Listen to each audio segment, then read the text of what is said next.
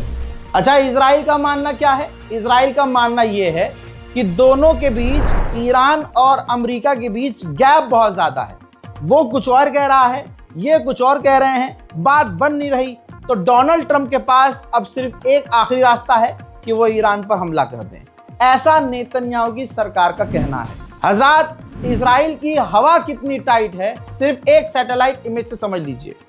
भाई, ये एक सैटेलाइट इमेज है जो इजराइल का औदा एयरबेस है, जहां पर अमेरिका के F-22 स्टिल्थ जेट, अमेरिका का अब तक का सबसे खतरनाक, वो भी स्टिल्थ। F-35 तो फिर भी रडार में आ जाता है, लेकिन F-22 रडार में नहीं आता है, पकड़ में नहीं आता है, नजर नहीं आता है।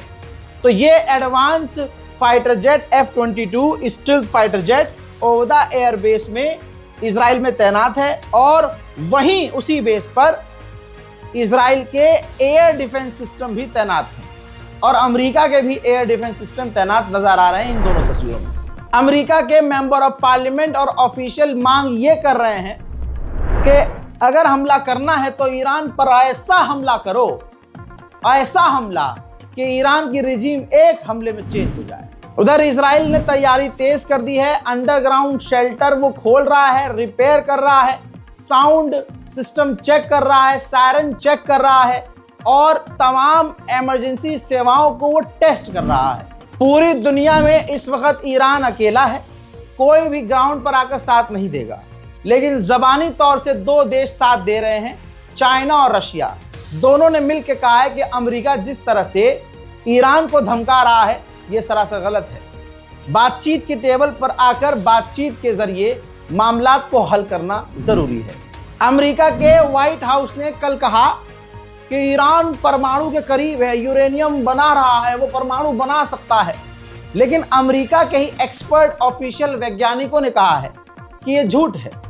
ईरान की न्यूक्लियर फैसिलिटी पर जब अमेरिका ने हमला किया तभी से ईरान ने यूरेनियम एनरिचमेंट करना बंद कर दिया था। हजरात, ये एक प्रोपेगेंडा है।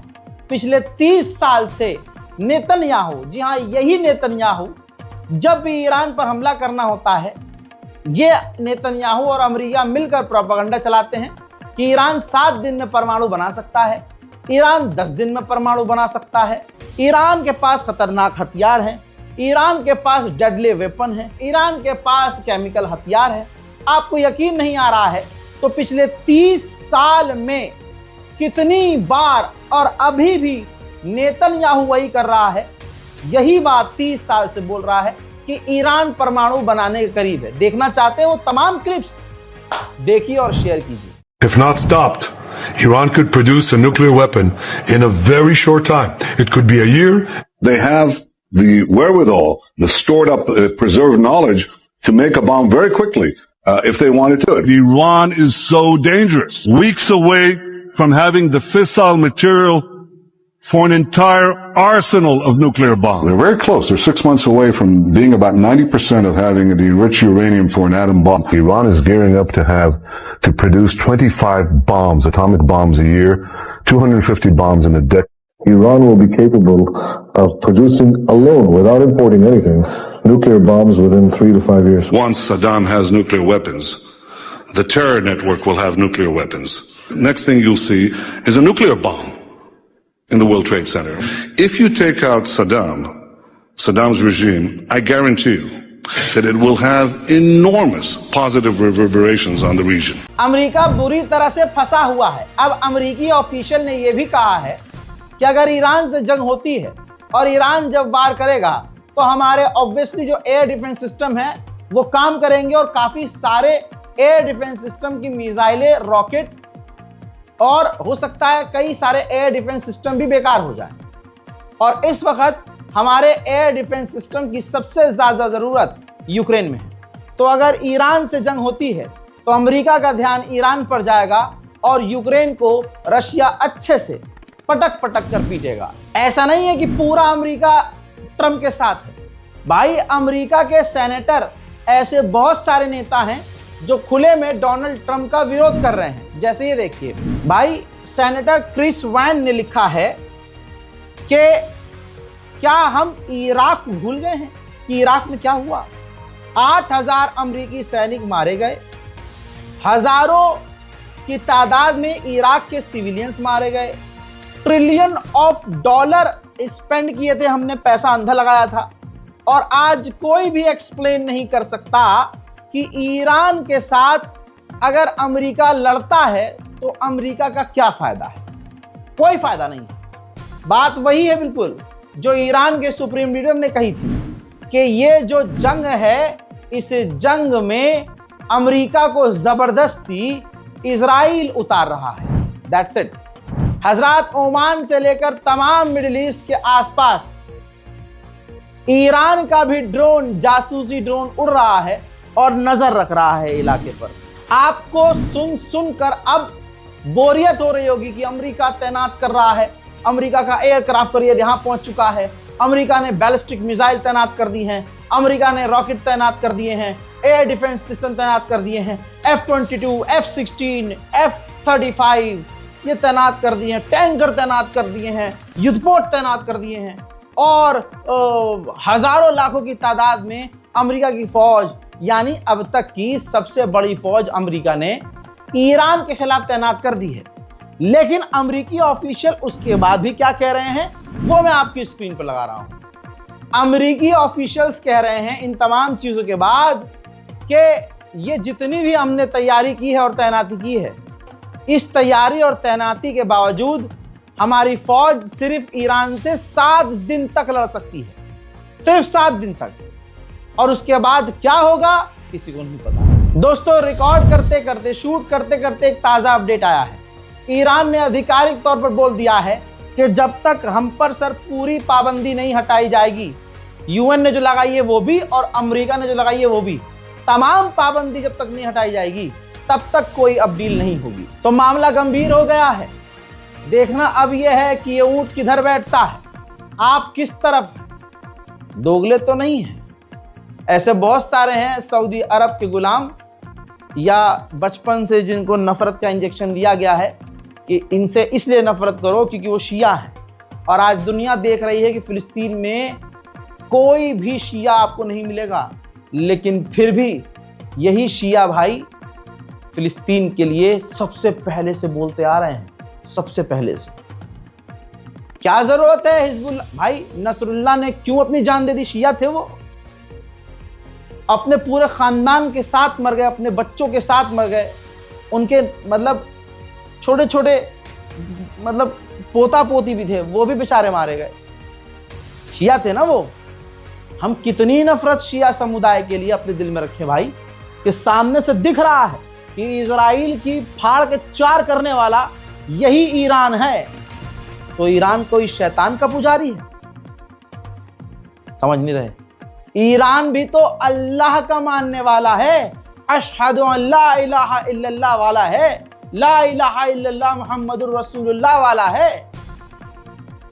अब अगर वो चौथे को पहला मान रहे हो, पहले को चौथा माने, तुम पांचवे को चौथा मानो, तीसरे को पहला मानो, कुछ भी, लेकिन अल्लाह के नाम पर, अहले बैत के नाम पर, आज के माहौल को देखते हुए इस्लाम की छतरी के नीचे तो आ सकते हैं।